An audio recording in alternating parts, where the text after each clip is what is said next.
भारत के हर शहर और गांव में चाय की टपरी से लेकर लोगों की बैठकी तक, यहाँ तक कि घर की डाइनिंग टेबल तक भी एक सवाल सभी लोग एक दूसरे से पूछ रहे हैं कि देश का अगला पीएम कौन बनेगा। वैसे ये सवाल आपसे भी किसी न किसी ने जरूर पूछा होगा कि क्या लगता है कौन होगा देश का अगला पीएम। तो इस वीडियो में हम इसी सवाल के जवाब को ढूंढने की कोशिश करेंगे। वैसे देश को इसका जवाब साल 2024 के जनरल इलेक्शन के बाद मिल ही जाएगा, लेकिन उससे पहले हम कुछ उन नामों पर नजर डाल लेते हैं जिनका नाम पीएम की लिस्ट के लिए काफी चर्चाओं में है। तो चलिए शुरू करते हैं। सबसे पहले हम देश के पॉलिटिकल माहौल को जान लेते हैं।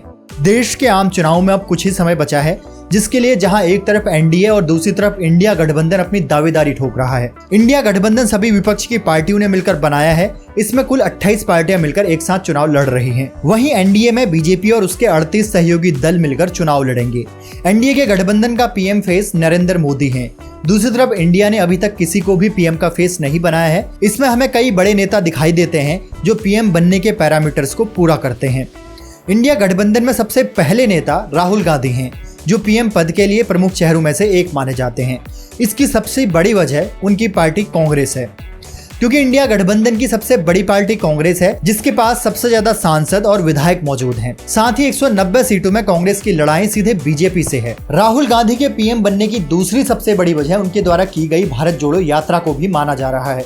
इस यात्रा के बाद से राहुल गांधी की लोकप्रियता बढ़ी है और दक्षिण राज्यों जैसे कर्नाटक, तमिलनाडु, तेलंगाना और आंध्र प्रदेश के लोग राहुल को पीएम पद के लिए आसानी से स्वीकार कर सकते हैं। इंडिया गठबंधन का दूसरा सबसे बड़ा नाम नीतीश कुमार है।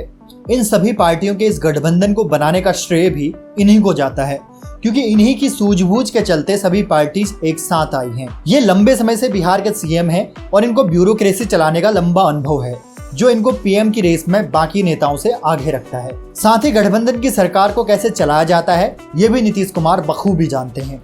लेकिन इनके पीएम बनने में सबसे बड़ी समस्या होगी दूसरी पार्टियों का इन पर भरोसा करना, क्योंकि पहले भी यह कई बार गठबंधन को तोड़कर दूसरे दल के साथ सरकार बना चुके हैं। इसका ताजा उदाहरण बिहार चुनाव है, जहां इन्होंने आरजेडी और कांग्रेस के साथ गठबंधन में चुनाव लड़कर सरकार बनाई थी, लेकिन 2 साल बाद 2020 में गठबंधन तोड़कर बीजेपी के साथ सरकार बना ली। फिर इसके 2 साल बाद 2022 में आरजेडी और कांग्रेस के साथ फिर से एक बार साथ आ गए। इस गठबंधन का तीसरा नाम ममता बनर्जी का है।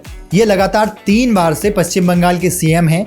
जब देश में चारों तरफ मोदी की लीडरशिप में बीजेपी लगातार चुनाव जीत रही थी, तब ममता ने पश्चिम बंगाल में बिना किसी गठबंधन के बीजेपी को चुनाव में हरा दिया था।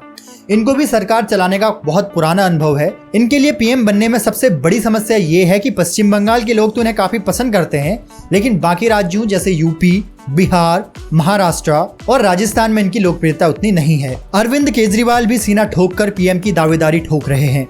ये लगातार 2 बार से दिल्ली के सीएम हैं, लेकिन क्या बाकी पार्टीज इनको पीएम पद के लिए स्वीकार करेंगी, ये देखने वाली बात होगी। इसके अलावा शरद पवार, लालू यादव और उद्धव ठाकरे जैसे और भी कई नेता इंडिया गठबंधन में हैं, जो पीएम बनने के लिए योग्य कैंडिडेट हैं। इंडिया गठबंधन के पीएम कैंडिडेट नरेंद्र मोदी हैं। उनका पीएम बनना पूरी तरह से तय है, क्योंकि एनडीए गठबंधन में कोई भी नेता नरेंद्र मोदी की लोकप्रियता की बराबरी नहीं कर सकता। लोकप्रियता के मामले में नरेंद्र मोदी वर्तमान में सबसे आगे हैं। इंडिया टुडे के एक सर्वे के अनुसार देश में पीएम फेस के रूप में लोग सबसे ज्यादा पीएम मोदी को ही पसंद कर रहे हैं। लेकिन बीजेपी पार्टी के अंदर एक नियम है, जिस नेता की उम्र 75 साल से ज्यादा हो जाती है उसे बीजेपी के मार्गदर्शन मंडल में शामिल कर दिया जाता है। साल 2025 में नरेंद्र मोदी की उम्र भी 75 साल पूरी हो जाएगी। अगर नरेंद्र मोदी के ऊपर भी ये नियम लागू होता है तो बीजेपी में अगला पीएम कौन होगा, ये एक बड़ा सवाल है। आइए आज उन नामों का भी खुलासा कर लेते हैं जो आने वाले समय में बीजेपी की तरफ से पीएम कैंडिडेट बन सकते हैं। मोदी के बाद अगर किसी का नाम पीएम पद के लिए सबसे पहले आता है तो वो नाम यूपी के सीएम योगी आदित्यनाथ का है।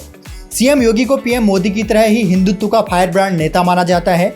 उनकी स्पीच में जो एग्रेशन झलकता है वो ही उनकी लोकप्रियता का सबसे बड़ा कारण है। पीएम मोदी की तरह ही योगी आदित्यनाथ ने भी देश की सेवा के लिए अपने परिवार का त्याग किया है। इनकी पॉपुलैरिटी के चलते ही साल 2022 के यूपी चुनाव में बीजेपी ने दोबारा प्रचंड बहुमत से सरकार बनाई थी। यही कुछ बातें योगी आदित्यनाथ को बीजेपी का पीएम कैंडिडेट बनाती हैं। बीजेपी में दूसरा नाम वर्तमान होम मिनिस्टर अमित शाह का भी आता है। वो पार्टी और सरकार दोनों में ही सबसे ज्यादा ताकत रखने वाले नेताओं में से एक हैं। इनको बीजेपी का चाणक्य भी कहा जाता है। पार्टी में जितनी इनकी पकड़ है उतनी शायद ही किसी और नेता की हो। पीएम मोदी को पीएम बनाने में अमित शाह की सबसे अहम भूमिका मानी जाती है। देश के युवाओं के बीच भी इनकी काफी लोकप्रियता है। तीसरा बड़ा नाम देश के परिवहन मंत्री नितिन गडकरी का है।